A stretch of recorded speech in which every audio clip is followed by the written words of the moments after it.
Hello বন্ধুরা, আশা করি সবাই ভালো আছেন। আর আজকে অষ্টম শ্রেণী গণিত বইয়ের ৭৭ নম্বর পৃষ্ঠা ৭ নম্বর প্রশ্নের উত্তরটি লিখব। তো দেরি না করে ভিডিওটা শুরু করা যাক। ৭ নম্বর প্রশ্নে লেখা আছে, লতার বাবা একটি মাছ চাষের খামার আছে। খামারে একটি পুকুর আছে যার দৈর্ঘ্য, প্রস্থ ও পানির গভীরতা যথাক্রমে 50 মিটার, 40 মিটার এবং 5 মিটার। আয়তন ঠিক রেখে পানির গভীরতা 3 মিটার কমালে দৈর্ঘ্য কী পরিমাণ বাড়বে? 3 মিটার কমালে দৈর্ঘ্যের পরিমাণটা আমরা এখন দেখব। তো নমুনা উত্তর হিসেবে আমরা লিখতে পারি, পুকুরের দৈর্ঘ্য আছে 50 মিটার, পুকুরের প্রস্থ আছে 40 মিটার, পুকুরের উচ্চতা আছে 5 মিটার। অতএব পুকুরের আয়তন দৈর্ঘ্য গুণ প্রস্থ গুণ উচ্চতা, অর্থাৎ 50 গুণ 40 গুণ 5 ঘন মিটার। অতএব 10,000 ঘন মিটার।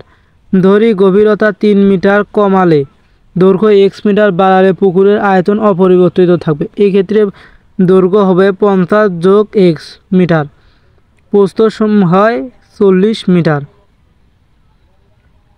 অতএব উচ্চতা হয় 5 বিয়োগ 3 সমান 2 মিটার। অতএব 3 মিটার কমাতে বলছে জন্য 3 মিটার বিয়োগ, অতএব 2 মিটার। এই ক্ষেত্রে আয়তন হবে সেকেন্ড ব্র্যাকেট শুরু ফার্স্ট ব্র্যাকেট 50 যোগ x গুণ 40 গুণ 2 সেকেন্ড ব্র্যাকেট ক্লোজ ঘন মিটার সমান সেকেন্ড ব্র্যাকেট ফার্স্ট ব্র্যাকেট 50 যোগ 40 গুণ 2 সমান 80 80 মিটার। অতএব সেকেন্ড ব্র্যাকেট ক্লোজ ঘন মিটার।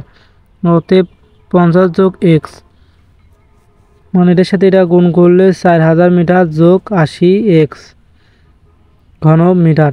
সত্য মতে 4000 মিটার যোগ 80x সমান 10,000 বা 80x সমান